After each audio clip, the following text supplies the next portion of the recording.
vamos a dar inicio de nuevo a nuestros foros, temas y problemas de Venezuela. Y bien propicio, pues el tema que escogimos para el día de hoy, contra el olvido, violación de los derechos humanos en Venezuela desde febrero de 2014, siendo hoy el día de la tortura, siendo el día internacional de la tortura. Muy propicio el tema. Además, sabemos que últimamente pues han reproducido las protestas en Venezuela y todavía hace 2 o 3 días falleció un joven que había sido herido hace aproximadamente un mes. Y bueno, pareciera que toda esta situación de represión que hemos tenido en nuestro país, que pudiéramos catalogarla como una ola de represión, una de las más brutales de nuestra historia contemporánea, pareciera que no nos duele como debiera, pareciera que no le estamos dando la importancia, que pasa el tiempo y lejos de esto, pues profundizar en toda nuestra conciencia, lo estamos olvidando. Es por eso que nosotros el día de hoy decidimos reiniciar nuestro foro con este tema tan importante y con, bueno, personas instituciones, ONG, que nos han ayudado, gracias a Dios, en el país. Contamos con el apoyo de ONGs como Provea y el Foro Penal, que han sido nuestro bastión de lucha, han sido quienes han defendido a nuestros jóvenes y a los no tan jóvenes, y de verdad que han tenido una lucha incansable. De llenos han dedicado estos 4 meses a la defensa, a lo que otras personas no han hecho, pues ellos han estado allí en horas, a toda hora disponible, fines de semana, madrugadas, días de fiesta. Creo que es importante hacerles después un pequeño reconocimiento y homenaje a la labor que estas dos instituciones han realizado y siguen realizando, y han tenido, pues hoy tenemos el placer de contar con su apoyo y con su información el día de hoy. Nos van a presentar un informe completo de cómo ha sido esa situación de represión, torturas y detenidos durante estos 4 meses. El moderador de nuestro foro, como pues de costumbre, es el profesor Gregorio Castro, que es pues nuestra mano derecha en la Secretaría de Cultura, coordinador de actividades culturales. Así que pues no me queda otra sino darle el derecho de palabra para que dar inicio a este foro. Muchas gracias. Gracias. Muy bien. Buenos días. Estamos muy satisfechos de tener a los colegas representantes de Provea y del Foro Penal venezolano, 2 íconos ya en la lucha contra el olvido en relación a los esquemas represivos, a la muerte, a la tortura, a la persecución, a todo lo que ha caracterizado siempre la condición autoritaria de los regímenes que hemos vivido. En efecto, el olvido es una constante que está en pugna siempre y en tensión con los hechos y el drama de las realidades que entran fácilmente bajo la tierra, pero no salen con todos los elementos de la fuerza que implican si no los remodelan. Provea y el Foro Penal venezolano constituyen 2 íconos, 2 bastiones, 2 referencias ya fundamentales en Venezuela y fuera de Venezuela en relación a la lucha por restituir el derecho a la diferencia en cuanto al derecho a la búsqueda de la verdad. Vamos a comenzar con la intervención de Alfredo Romero. Tiene la palabra. Sí. Como prefieras, si quieres el micrófono en la mano.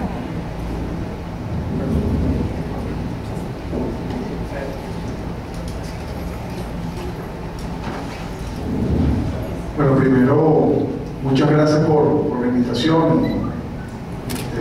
Compartir siempre aquí en esta universidad y la asociación de la cual soy parte también como profesor de la Universidad Central es importante. Un gusto pues además compartir siempre con Marino Alvarado de Provea, que bueno, en estos días hemos estado casi en todos lados conjuntamente asistiendo a diferentes lugares, no solo en Caracas, sino en todo el país. Voy a tratar de hacer una exposición lo más concreta posible. Como le estaba comentando al llegar a los organizadores, tengo una leve urgencia, por lo tanto voy a tener que en el momento que termine retirarme, pero quizás podríamos en ese momento contestar una pregunta, si Marino lo permite, antes de dar su exposición. Pero en cualquier caso, Marino y yo compartimos básicamente la misma información, con cierta diferencia. El Foro Penal Venezolano se ha ocupado particularmente del tema de las detenciones y de las torturas, y provee otros temas importantes en estos días. Pero fíjense, para comenzar quiero hablarle de algunas situaciones, algunas cifras. Como yo lo estaba diciendo anteriormente, históricamente no ha existido una mayor cantidad de detenciones por manifestaciones en el país como en estos 4 meses.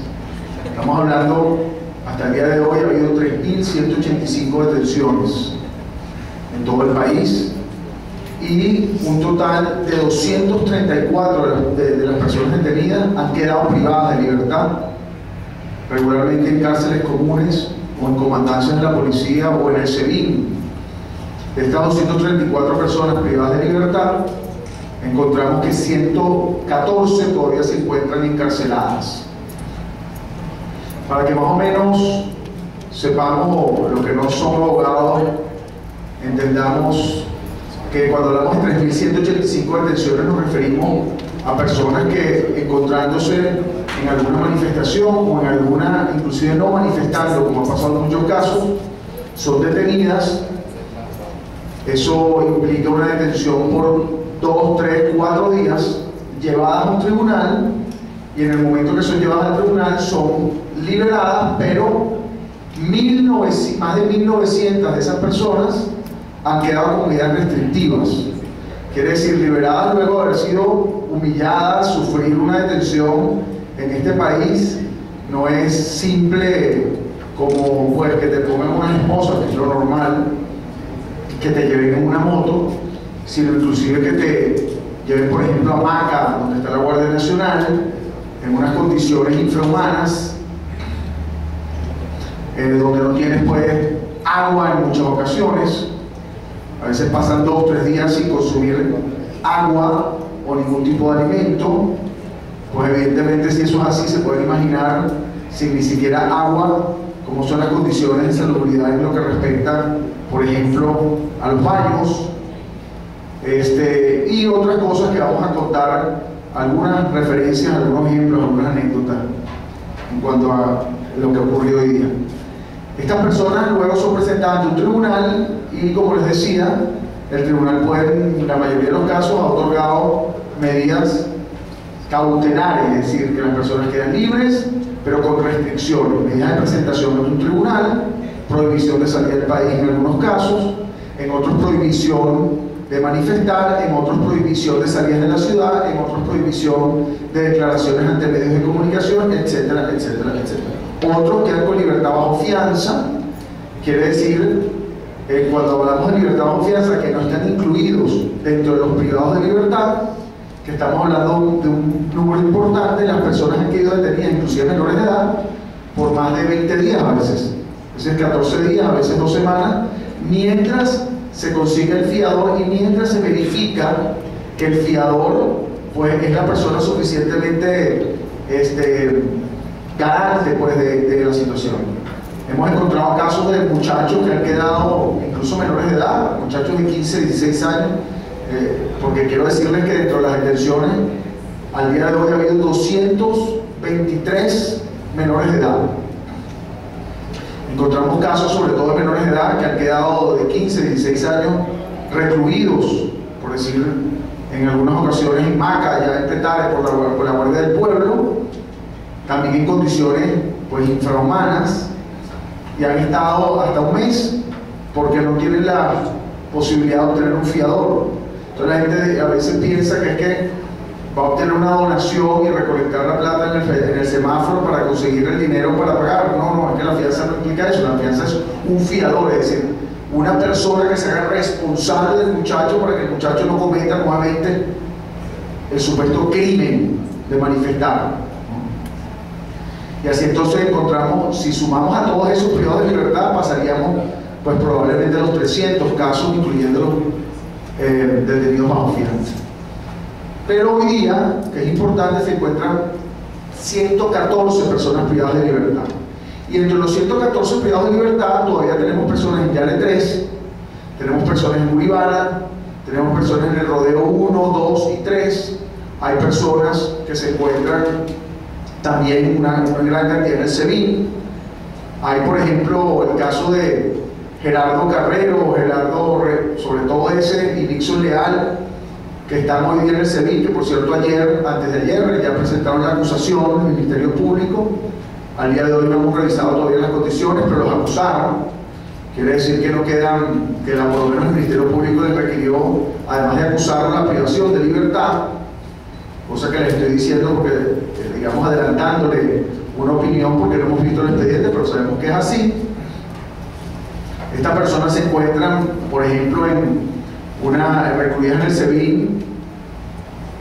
Son aproximadamente 16 personas en un solo cuarto, con luces prendidas todo el día, en condiciones pues de reclusión como prisioneros, digamos, inclusive lo vemos así como si fueran prisioneros de guerra.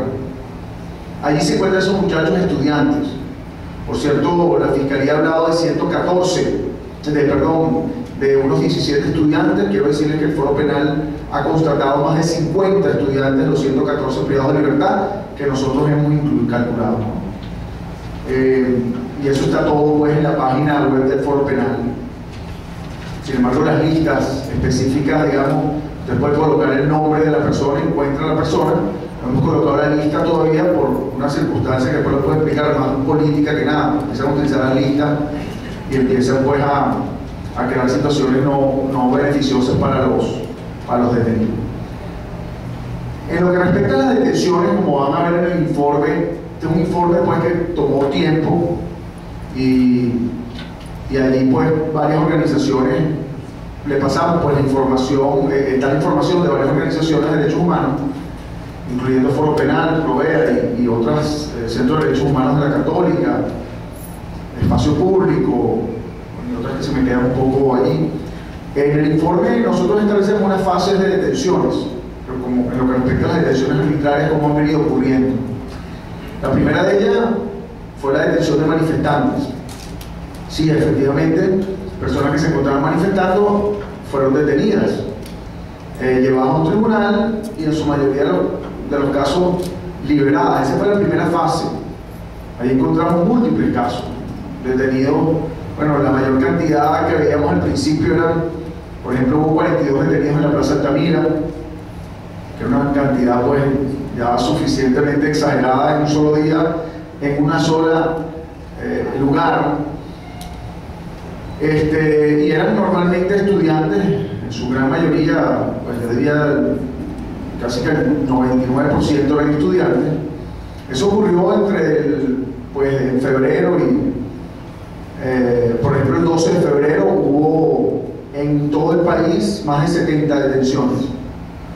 Hubo 36, por ejemplo, detenidos en el 6CPC allí en Parque Carabobo, dentro de los cuales todavía se encuentran, esos 36 detenidos se encuentran Marco Aurelio Coelho y Cristian Molda, más de 4 meses privados de libertad. Después encontramos una segunda fase, que es una fase de detenciones, no solo de manifestantes, sino de detenciones que llamamos indiscriminadas. Se detenía a cualquier persona que se encontrara inclusive observando. Ahí hubo un caso, por ejemplo, yo llegué al Fuerte Tiuna, al Resur, a la Regional Sur, ahí en Fuerte Tiuna, cuando hubo unos detenidos en la Plaza Altamira, creo que ese era el número 42, tantos que había, porque al día de hoy quiero decirle, es imposible recordarme, inclusive el muchacho que se presenta, doctor, usted fue el que me defendió, y yo, ¿cómo te llamas tú? ¿De qué lugar eres? Porque el Foro Penal venezolano ha representado más de 2.200 detenidos en todo el país. Porque el Foro Penal tiene coordinadores en todo el país, y recuerden que las detenciones hemos pasado a las 700 y pico en Miranda, o sea, toda el área metropolitana de Miranda, eso suma como 800, incluyendo el Distrito Capital, pero ha habido en total, pues en Zulia ha habido cantidad de más de 400 detenidos, en Lara ha habido también más o menos, en Táchira, pues, en todos lados el Foro Penal ha estado allí. Inclusive hay estados donde el Foro Penal es la única organización pues, que atiende a detenidos. Aquí en Caracas ha habido bastante participación del Centro de Derechos Humanos de la Católica, Fundesi y Fundepro, pero en otros estados del país básicamente el Foro Penal. El hecho es que encontramos pues ahí una cantidad importante de detenidos ese día, y entró a Fuerte Tiuna. Y cuando entramos a Fuerte Tiuna, que eso fue logrado pues con un trabajo muy importante poco a poco, porque al principio, y eso lo denunciamos allí, sobre todo al principio, la incomunicación era lo regular. Las personas quedaban sin acceso a abogados, sin acceso a los familiares, y pues lo hacían como algo común, y así venimos denunciando hasta que logramos hablar con la Fiscalía, la Defensoría del Pueblo, y eso de alguna forma se fue reduciendo la incomunicación. Sin embargo, ha continuado en muchos casos. Entramos pues a Fuerte Tiuna y vemos allí los recluían y los mantenían todavía en una capilla. Efectivamente una capilla que no tenía altar ni nada, pero es lo que llaman la capilla, y allí los tenían a los muchachos esposados, sentados en la pared ahí, recostados a la pared. Pero encuentro un señor portugués. Bueno, supe que era portugués porque cuando iba hablando con los muchachos le pregunté: ¿y quién es aquel que está parado allí que no está esposado? Me dice: no, ese es el Porto, me decía el muchacho. Entonces, nada, dentro de todo su tema, ellos siguen con su jocosidad, ¿no? Y voy a hablar con el ciudadano, este portugués. Lo veo así parado, casi que tembloroso, con la camisa toda rota, sucio, o sea, como que lo habían arrastrado. Entonces le intento hablar, el personaje no hablaba ni siquiera español. Bueno, empecé a preguntar y me entero que el ciudadano portugués estaba en las puertas de su edificio donde vivía, llevaba simplemente 3 meses en Venezuela, trabaja, por lo menos no sé si seguirá después de esa experiencia acá, pero trabajaba para una empresa portuguesa, petrolera, que trabajaba en algunas cosas en el área petrolera, y estaba simplemente aquí de pasada y estaba observando lo que pasaba un poco más arriba de la Plaza Altamira. Y el ciudadano fue llevado y detenido. Y cuando yo le pregunto al comandante pues, de ese destacamento, bueno, ¿y qué hace? Oye, vale, este ciudadano portugués que se ha ido, y ven, este señor, no sabe que no tiene que ver. No, yo sé que no tiene que ver, él estaba ahí de asomado, me dice. Pero usted sabe que esto es una guerra, y el que me pase por el medio me lo llevo. Entonces empezamos a hablar de las detenciones indiscriminadas como segunda fase. Después empezamos a hablar de las detenciones preventivas. Dentro de las detenciones preventivas encontramos personas que ni siquiera estaban manifestando y no había comenzado la manifestación. Hay un caso, y eso está asociado, las detenciones preventivas eran eso, ¿no? Es decir, por ejemplo, en la Plaza Altamira se esperaba que a las 5:30 comenzara una manifestación, y ya desde las 5 empezaban a detener al que estuviera allí. Y así se llamaban señoras, señores, al que iba caminando. Un caso, por ejemplo, de un muchacho, por cierto, con cierta discapacidad, que venía caminando de su trabajo y lo iba a buscar su madre. Ahorita se me fue el nombre, siempre lo tenía, pero bueno. Y el muchacho, además, que tenía cierta discapacidad, cuando lo sostiene se pone muy violento, ¿no? Y bueno, y lanzó un soldado por aquí, lanzó otro por allá, pero lo golpearon por la cabeza y se lo llevaron. Y él estaba caminando simplemente de su trabajo a que su mamá lo buscaba. Fue un caso, por ejemplo, antes de que comenzara la manifestación. Y después viene el caso de las detenciones selectivas. Ahí se empezaron a montar grupos de inteligencia en los diferentes lugares donde ocurrían las manifestaciones. Altamira, Los Ruices, etcétera, aquí en Caracas y en otros lugares. Y hubo un caso, por cierto, de David Urbina Solís, que está referido ahí al informe nuestro. El caso de David Urbina Solís es un caso muy interesante, porque David Urbina, y esto, bueno, voy a contarles por una parte que no conoce Marino, pero David Urbina Solís ustedes meten en YouTube secuestro en los Palos Grandes y van a encontrar el video de la alcaldía de Chacao, de un muchacho que va caminando por la acera con unas bolsas de comida y unos refrescos. Y llegan unos funcionarios, unas personas de civil, lo golpean, lo meten dentro del vehículo a golpes y se lo llevan. Incluso sale el refresco y la bolsa de comida y vuelan. Eso pasó en varias ocasiones, detenciones selectivas, que eran los que se presumían líderes de las denominadas guarimbas. Entonces los agarraban en las zonas aledañas a donde ocurrían las manifestaciones. Pero el caso de David Urbina además tiene otra particularidad que les voy a contar después, ¿no? El hecho es que David Urbina es uno de los casos, nosotros apelamos a esa decisión, estuvo, a pesar de que fue detenido de esa forma, a pesar del cuento que les voy a echar posteriormente, David Urbina estuvo más de 45 días preso en el SEBIN. Y al día de hoy, al día de ayer, precisamente vimos la apelación que declaró parcialmente con lugar, donde se declaró que la detención de David Urbina era arbitraria. Claro, porque los que son abogados, los que no, les explico, para que no te puedes detener en la calle porque yo creo que tú eres responsable de algo. Si yo te detengo en la calle es porque hay flagrancia, quiere decir que aquí te vieron cometiendo un delito, un revólver disparando, pero eso es flagrancia o una orden de captura de un tribunal, una investigación donde ellos determinan que sí, que tú eres líder de esas guarimbas que causaban daño por qué sé yo, lo que tú quieras, pero en definitiva no hubo ni uno ni lo otro. Entonces una detención evidentemente arbitraria. Después vienen las detenciones de abogados y activistas de derechos humanos. Tenemos el caso reciente de Marcelo Croato, un abogado que fue a asistir a una persona en un allanamiento en Chacao.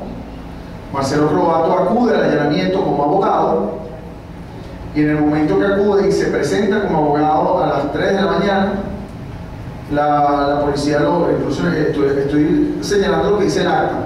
Se presentó el ciudadano Marcelo Croato, quien dijo ser abogado. Entonces el señor se presenta su carnet, etc. Y en el momento que estábamos en el centro de allanamiento llamamos a la fiscalía y dijimos que era Marcelo Croato, y la fiscal, porque hay un señor de nombre, supuesto nombre Marco, que un agente encubierto encontró y vio, determinó que se parecía a este, y queda el señor privado de libertad, Marcelo Croato, sin flagrancia y sin orden evidentemente de captura alguna, o sea, sin una investigación previa. Supongamos que no hubiese sido responsable realmente de una reunión que se celebró donde organizaron unas guarimbas o lo que sea, porque eso es básicamente lo que se plantea. Bueno, tenía que haber habido una investigación previa, una orden de captura para detener a una persona que además se presentó como abogado. Y así ha ocurrido pues ya no agresiones directas, pero sí referencias a activistas, particularmente a mí. El presidente de la Asamblea Nacional, Eduardo Cabello, me señala como conspirador, golpista. Gonzalo Imión, otro director también. Tamara Zubú fue citada, luego de ser referida por Rodríguez Torres, fue citada al SEBIN a declarar por un expediente que ni siquiera sabe de qué se trata, personas que ni siquiera conocía. Así han venido sucediendo pues diferentes amenazas contra activistas de derechos humanos y particularmente abogados. Ha habido por lo menos 4 abogados detenidos en todo el país. Y recientemente, por cierto, la Guardia Nacional ahí en Lara, al coordinador Pedro Troconis del Foro Penaria o al subcoordinador que es Manuel Virgüez, con un megáfono parado en la tanqueta, le decían a los vecinos del lugar donde estaban ocurriendo algunas situaciones de manifestaciones, etc., que Manuel Virgüez y Pedro Troconis van a ser detenidos por la Guardia Nacional, también por conspiradores, etc., públicamente, ¿no? Eso evidentemente tiene 2 objetivos: uno, intimidar; otro, lograr que eso es un tema que la persona puede ser sometida a cualquier agresión pública de cualquier persona radical que puede creer en todas estas cosas, y por otra parte instar de alguna forma o presionar a los organismos de investigación que comiencen investigaciones contra cada una de estas personas.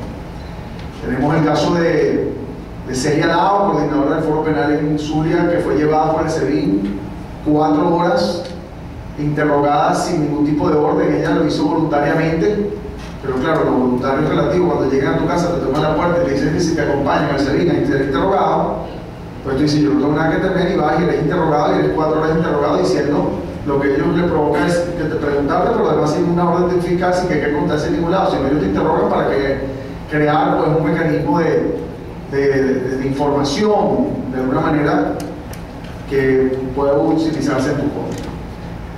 Caso de Luz María Álvarez, coordinadora del Foro Penal en Bolívar, ha sido perseguida y intimidada por diferentes funcionarios, eso ha salido en prensa, y así pues tenemos el esquema pues ahora de persecución de abogados y activistas de derechos humanos que defienden a algunos de los manifestantes. Pero acompañado de todo este esquema de tensiones, hay un tema que ha sido nuevo dentro de nuestra pues, defensa de derechos humanos de más de 12 años, que ha sido las torturas. Y no les puedo hablar de, como les digo, yo aquí cada uno de los 3.100 y pico de detenciones tiene cada uno una historia. Y está el caso de, bueno, cantidad de historias, porque están todas las historias que hemos visto y lo que ha sufrido la persona y las madres que acuden a la oficina y las torturas tienen su historia. Al día de hoy el Foro Penal Venezolano ha registrado 157 casos de torturas y tratos crueles e inhumanos. Cuando digo registrado, solo registramos aquellos que las personas han tenido la valentía de denunciarlo ante la Fiscalía o ante la Defensoría del Pueblo. No hemos registrado, si habláramos de todos los casos que hemos recibido, estamos hablando de más de 500. Pero solamente podemos hacer referencia a aquellos que las personas han ido a la Fiscalía y denunciado o que ante la audiencia de presentación, donde se encuentra la Fiscalía también, han hecho referencia al trato cruel, inhumano o tortura. Acuérdense, cuando hablamos de tortura y trato cruel e inhumano, la diferencia es muy sutil, pero se las digo rápidamente. La única diferencia entre uno y otro, aunque vamos a hablar de un primer criterio, el criterio que yo planteo y que es el que la ley establece desde mi punto de vista, la Convención contra la Tortura, la diferencia es simplemente el propósito. Es decir, cuando toda tortura es sufrimiento físico infligido por parte de un funcionario público a una persona, con el propósito de, 1, tener una confesión, 2, castigarlo, 3, discriminarlo, 4, intimidarlo. Cuando ese propósito no está, estamos hablando de trato cruel e inhumano. Quiere decir sufrimiento físico infligido por funcionario público donde no hay ese propósito, físico o psicológico. Hay quien tiene el criterio que la tortura es solo aquella que se produce cuando la persona está bajo custodia. Es decir, cuando está esposada, cuando está metida en un cuartel, cuando está metida en un comando X. Pero como nosotros no diferenciamos una cosa o la otra, hablamos de tortura y trato cruel e inhumano, porque la diferencia en términos de sanción es de 2 años. Tortura es de 15 a 25 años de prisión y trato cruel e inhumano, trato inhumano es de 13 a 23 años. El trato degradante sí es menor, que hay varios casos también referidos a ello. Por ejemplo, que las personas, vamos a contarles un caso donde tenemos todo el menú de trato cruel, inhumano, degradante, maltrato físico, todos. Carla y Carquelis, madre e hija, en el estado Lara, Barquisimeto, estado Lara. Estaba bien la manifestación, ellas venían, por cierto, no estaban manifestando, venían de comprar unas cuestiones en un centro comercial, y con ellas fueron detenidas ellas 2 y 6 muchachas más mujeres. Las meten en un camión, las pisotean, las golpean. Cuando llegan al destacamento 47 del estado Lara, las golpean con cascos, arrastran a Carquelis de 17 años de edad por el cabello y le dan ¿cómo se llama? Cachazos por la cabeza hasta abrirle 5 puntos en el cuero cabelludo. Inclusive se pensó que era por la jalada del cabello, que no se sabe, pero fue una jalada muy fuerte. Llegan al destacamento, golpean a todas, inclusive las desnudan, les tiran vinagre encima, las colocan pues cerca a un lugar donde había unos hombres ahí detenidos y le dicen que los hombres llevan mucho tiempo sin tener relaciones sexuales y las amenazan pues con meterlas en el lugar donde los hombres estaban.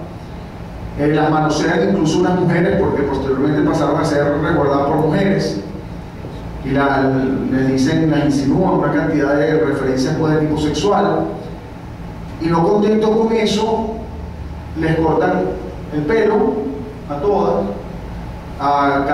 que ahí le da cuenta que le afecta incluso las cejas, que tiene un pelo largo. Eso está, por cierto, incluso en video, referencia también en las redes sociales, y luego entonces las obligan a firmar un papel diciendo que no había sido, no les había pasado nada, que les habían tratado muy bien, ya ni siquiera fueron presentadas ante un tribunal.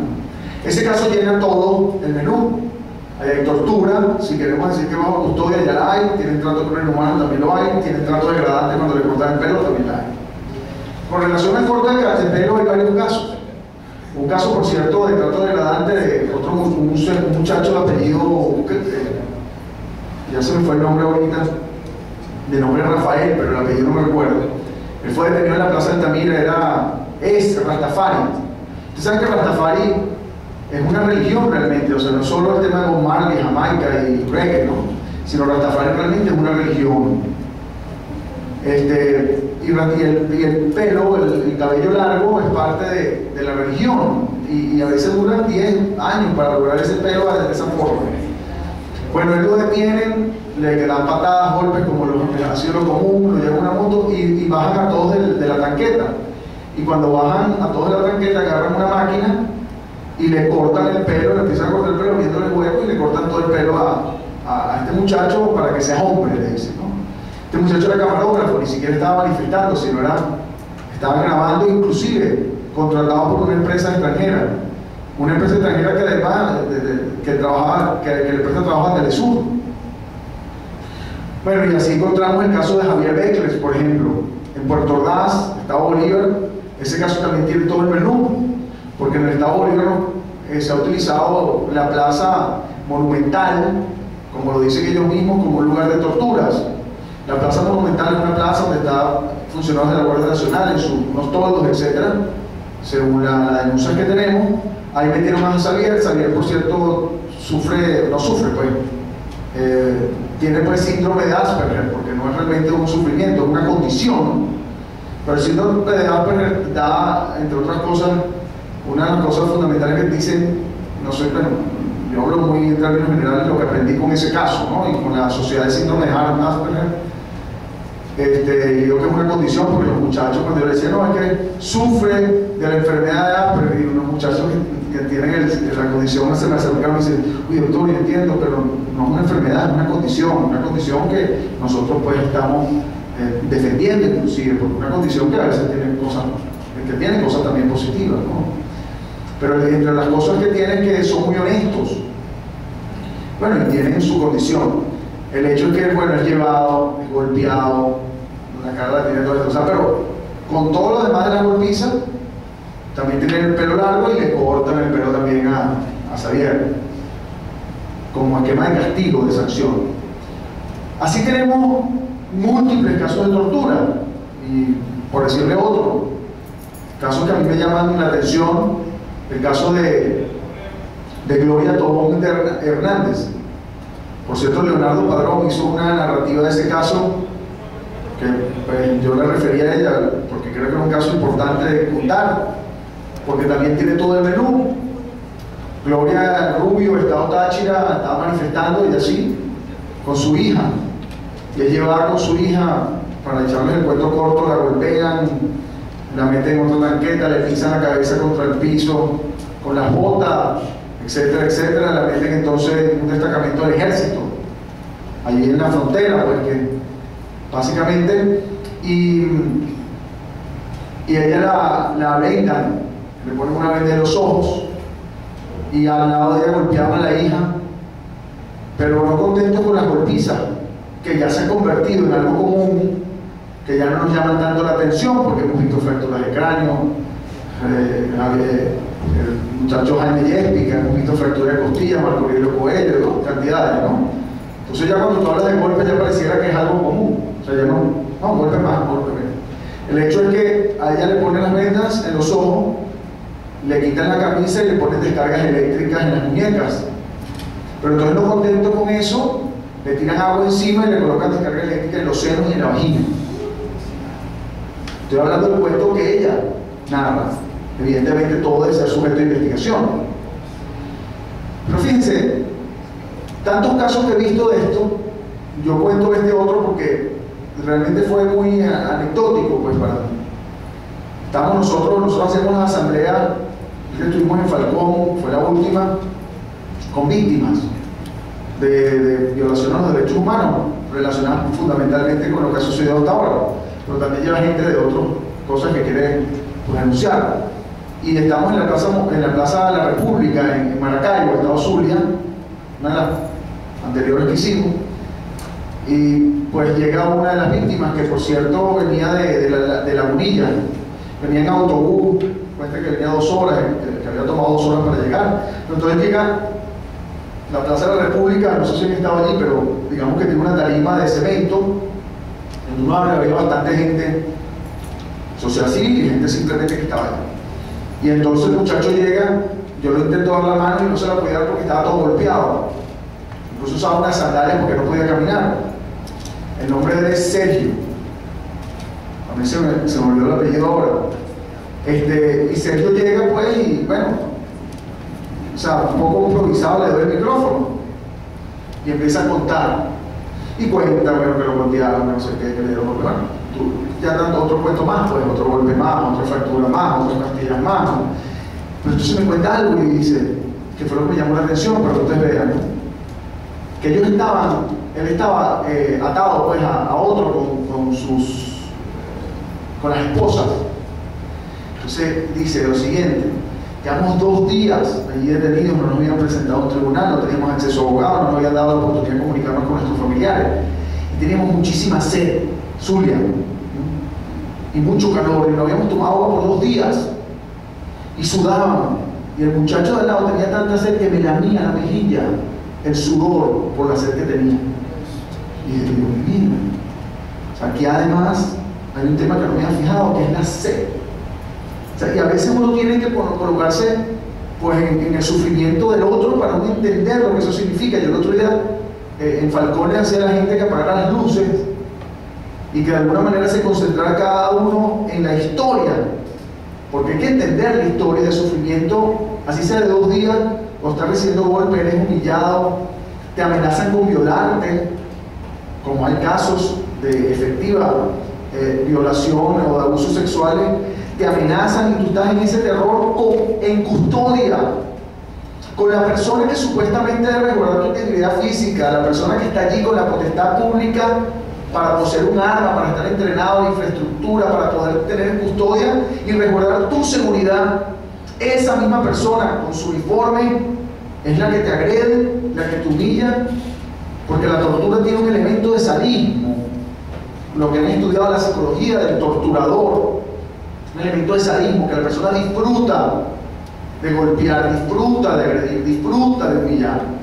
Y eso lo hemos visto por lo menos en 157 casos en estos 4 meses. Ahora bien, la tortura no es algo nuevo, y yo evidentemente quería contarles estas cosas para que vean lo que estamos viviendo. Les concluyo esta parte con que la Fiscalía tiene, directa o indirectamente, porque hemos llevado las denuncias de 157 casos, le hemos pedido una nueva reunión a la fiscal, todavía no hemos podido. Ella no ha podido pues, darnos la reunión para presentar estos otros casos.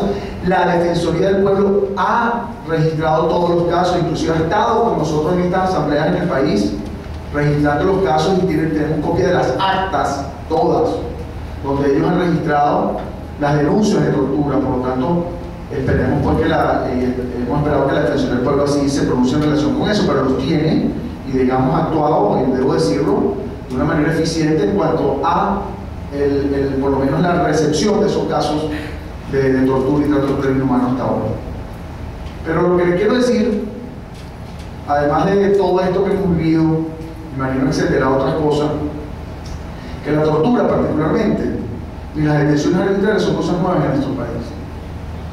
Y hay un abogado dentro de los coordinadores del Foro Penal de los Valles del Tuy, que estamos en el consejo, en el consejo que hicimos a principios de estos 4 meses, como el primer mes del Foro Penal y Consejo Nacional, y él oía todos los casos, los primeros, que no pasábamos de 30. Dice, oye, estoy impresionado, me llama mucho la atención el caso, uno de los primeros fue el de Juan Manuel Carrasco, violado por el mismo Pedro Cortuzo. Él dijo que era un fusil, pero no se determina por qué violado efectivamente. Pero de Malvinas Jiménez fueron los primeros casos que hoy día son muy conocidos, pero ha habido muchos más y más graves. estaban ellos ahí, y entonces él decía, cónchale, me lamento mucho esto, pero de alguna manera le doy gracias a Dios, decía él, que los estudiantes, que la clase media conozca por primera vez y hable por primera vez de las detenciones arbitrarias y de las torturas. Porque yo que nací en un barrio allá en los valles del Tuy, a nosotros, a los muchachos, nos sacaban de nuestras casas, nos detenían arbitrariamente, nos golpeaban, nos maltrataban y nadie decía nada. Porque en Venezuela la tortura es algo regular y las detenciones arbitrarias también. Porque cuando hablamos de detenciones arbitrarias, que ahora las vemos con los estudiantes, que han tenido de alguna manera la fortuna, porque debo decirlo, de al menos una madre tener un abogado, llámese Foro Penal, llámese otra organización que llame y le dice, mire, sí señora, esto es lo que va a pasar dentro de los 45 días de presentarse, él va a estar detenido en tal lugar, pero a los familiares los tratan como perros en este país. Yo creo que perros es poco, los perros se tratan mejor, porque cuando usted va al Palacio de Justicia, por lo menos aquí en Caracas, pásense los que no tienen esa oportunidad y van a ver una cantidad de personas afuera, casi que rodeando el Palacio de Justicia. Esos son los familiares que están esperando el detenido que está dentro, que no tiene comunicación, porque el defensor público no cree que faja y le dice, ay señora, mire, su hijo le va a pasar. No, ellos se enteran qué pasó con el hijo cuando se enteraron que la decisión dijo que iba a ser mandado para el Dorado, porque de Caracas no mandan para el Dorado ese. O cuando el muchacho sale libre, saliste libre, ¿qué pasó? Bueno, no, le dieron la libertad, no sé, pero no tengo una explicación real. Pero eso pasa comúnmente en todo el país. Porque en Venezuela el 70% de las personas que se encuentran en las cárceles son procesadas. Es decir, no tienen condenas. Y están en Yale 1, en El Dorado. Miren, Yale 1, por ejemplo. Yo el otro día estaba, bueno, fui a Yale 3, porque Yale 3 dentro de todo es una cárcel, como dicen, sin armas. No, le mandamos una cárcel sin armas. Imagínate tú lo que en este país tienes que decirte que te mandaron a una cárcel sin armas. Mucha, que es fortuna. Te pusieron un uniforme, te cortaron el pelo, pero no tenía armas. Por lo menos armas largas, granadas, revólver, a lo mejor hay un cuchillito por allí, pero armas así de fuego no hay. Porque en Yale 1, yo estaba en Yale 3 arriba, y yo había ido varias veces a Yale 3, a Yale 1 nunca he entrado. Pero tuve la mejor vista de Yale 1 desde Yale 3, porque Yale 3 está como en una lomita. Entonces yo veía Yale 1 y una de las cosas particulares en Yale 1 que tuve es que desde siempre, que las ventanas, que en el edificio caen como unas cosas así negras, marrones, como unas cascadas que tuve. Bueno, efectivamente esa cascada negra marrón usted ve que no hay baño. Entonces las personas hacen en el piso y con coleto tiran todo por la pared. Pero ya era uno que tuve a las personas con sus celulares, con sus armas desde arriba, los veías desde, por lo menos desde el 2009 era así. Me llamó mucho la atención esto, Mario. Porque eso no lo había visto nunca. Estoy así y estaba con un soldado allí de Yale 3 viendo, ¿no? Estaba con otra abogada que no había ido nunca, que le decía, mira, esto, ahí no hay custodio, no hay nadie. Y esa gente hace lo que le da la gana. Pero ahorita tienen como unos tolditos y unas cosas y unas hamacas, está diferente, ¿no? Era como una verbena completa, ¿no? Pero arriba en el techo había esas como carpas y había como una trinchera en una esquina, con sacos, una trinchera efectiva. Entonces yo voy a la trinchera, yo eso no lo había visto en el techo. En el techo estaba la gente con sus hamacas, en el techo de la casa. Entonces yo le pregunto al soldado, mire, ¿y esa cosa que está allá arriba qué? No, esos son los francotiradores, me dice. Los francotiradores. ¿Qué francotiradores? Francotiradores, los presos tienen sus francotiradores. La cárcel no tiene hoy día, antes los que estaban arriba eran los guardias. Ya ni siquiera los guardias están adentro. No están. Entonces el francotirador es del PRAN, que tiene, es como imagínense ustedes, un municipio donde tiene un alcalde que es el PRAN, que tiene su francotirador, todo su equipo, su esquema, su negocio, todo. Bueno, eso es Yale 1. Para que vean la diferencia entre Yale 1 y Yale 3, por eso cuando te mandan a Yale 3, oye, gracias a Dios que te mandaron a Yale 3, bueno, eres afortunado. El hecho es que esas detenciones arbitrarias han existido en el país desde hace mucho tiempo. Y gracias a Dios que por lo menos los estudiantes nos han mandado a las cárceles con régimen. Aunque a otros los mandaban para Yale 1, por lo menos en un caso. Pero las torturas también. Y las personas no han tenido la oportunidad de ni siquiera sepan que, por ejemplo, cuando un funcionario se lo lleva de su casa, lo saca de su casa a golpe, le cae rolazo, le meten descarga eléctrica para que confiese, le meten la cabeza en agua, como ha pasado en cantidad de ocasiones, para que se asfixien, los ahogan, les ponen bolsas, digamos, plásticas. Eso la gente lo toma como algo normal en los sectores populares. Y yo creo que ese es el tema que hoy día coincidimos todo el país. Si hay algo que coincidimos, que yo he visto en todos los sectores del país, es que no podemos permitir que las detenciones arbitrarias y que la tortura existan. Lo lamentable es que tenemos que sufrirlas para entender que existen. Y si hay algo que, dentro de lo malo que he visto y de la dureza del, digamos, del pellejo que uno ha adquirido con esto, es que por lo menos de alguna u otra forma yo he visto que hay coincidencia en cuanto a la necesidad de evitar que la represión continúe y de evitar que la tortura continúe. Yo creo que es el momento de solidarizarse no solo con los estudiantes detenidos, 114 que se encuentran privados de libertad, no solo con aquellos que tienen medidas restrictivas, que tienen la amenaza de ser detenidos, sino también con todas aquellas personas que son víctimas de violación a los derechos humanos en el país y que los vemos como si fueran unos animales. Porque la verdad es que cuando tú ves que a una persona lo detienen, tú siempre dices, bueno, lo detuvieron por algo. Algo habrá hecho. Pero lamentablemente el sistema de justicia en este país, ineficiente, el último en el mundo, según el último estudio del Proyecto de Justicia Mundial, y según la ONU, Venezuela estaba básicamente, está en el último lugar en lo que respecta a separación e independencia de los jueces. Es un país donde eso sucede, es muy difícil que el que detengan sea el correcto, y que el correcto esté detenido, y el que detengan que sea el correcto, que no se convierta en más delincuente. Porque yo siempre digo a las personas, bueno, y les pregunto aquí, levante la mano aquí, ¿quién ha sido víctima, por ejemplo, directo o indirectamente, si quien conoce a alguien, un amigo, indirecto o directo, de un asesinato en el país? ¿Quién ha sido? ¿Quién ha sido víctima? ¿Conoce a alguien directo o indirectamente? Sí, que supiste de un caso de un secuestrador, que fue una persona que fue secuestrada en el país. ¿Quién ha sido víctima, por ejemplo, del robo de un celular? Si nos ponemos a hacer esa pregunta, pues vamos a encontrar que la mayoría de las personas levantan la mano, pero si tú le preguntas quién confía en la fiscalía, que es algo lamentable, para llevar esa denuncia y que la fiscalía haga la investigación, ¿quién confía? Pero ¿quién confía en el tribunal? Porque la fiscalía actuó bien, hay muchos fiscales honestos, eficientes en el tribunal para que condenen. Y que entonces pegamos la última pregunta, no, el tribunal condenó y vamos a llevar a ese malandro a la cárcel para que pague, pero no para que pague, para que sea rehabilitado y retorne a la sociedad y se sienta al lado nuestro. ¿Quién confía en las cárceles como sistema de rehabilitación? Entonces, si nosotros analizamos eso, Venezuela vive la peor crisis de derechos humanos de la historia.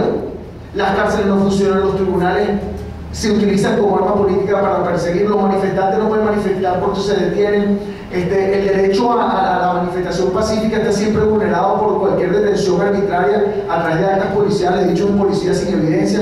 Entonces vivimos una situación de extrema crisis, radical, y si yo creo que hay un momento de realmente trabajar conjuntamente contra esa crisis ahora, y repito, contra esa crisis que es un tema de tendencia política, porque aquí no se trata de la tortura porque el torturado es mejor torturado porque es chavista, o es mejor torturado porque es oposición, o es mayor. No. Aquí la tortura debe eliminarse por completo, contra los manifestantes, contra quien sea. Y el esquema de detenciones arbitrarias debe eliminarse por completo. Y el sistema de justicia debe funcionar, porque realmente el corazón de la violencia, de la crisis de violencia, de la crisis social que existe en el país es precisamente el daño que le han hecho a nuestro sistema de justicia. Y el daño que le han hecho no el chavista o la oposición, no. El daño que le han hecho son intereses mezquinos, pequeños, que desde la historia de Venezuela se han ocupado de tener un sistema de justicia para ellos, para controlar económicamente un país y para controlar políticamente un país. Lo que pasa es que ahora esos intereses mezquinos han logrado no solo controlar parte del sistema de justicia, sino acabar con un sistema de justicia que es la esencia para la paz de Venezuela. Yo les concluyo con la frase que nosotros hemos utilizado siempre, que es que no hay que hacer justicia por nuestra propia mano, pero está en nuestras manos que se haga justicia. Muchas gracias.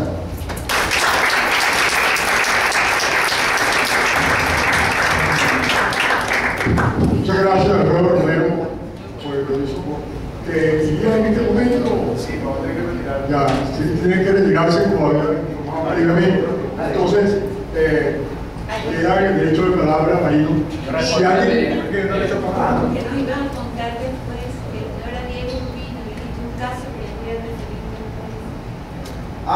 El de Urbina Solís. Exacto. Bueno, es que David Urbina, me dio cuenta de este caso porque a mí un fotógrafo, Daniel Brachi, me llevó a hacer unas fotografías que él te amarra con unos mecanes, unas cosas. Y entonces yo fui a esa fotografía, pero como me está diciendo, bueno, hay 15 minutos.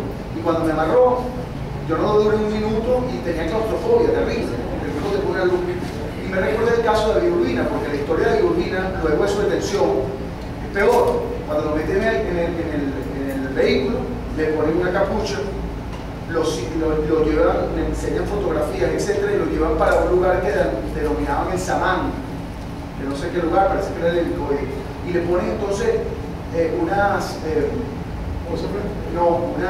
papel periódico, le ponen tirro, le abren unos huequitos y le ponen además una capucha. Y ahí lo tuvieron por 4 horas, al muchacho así, entonces le daban golpes, le decían cosas. Y ese era un caso mínimo que yo no me he dado cuenta.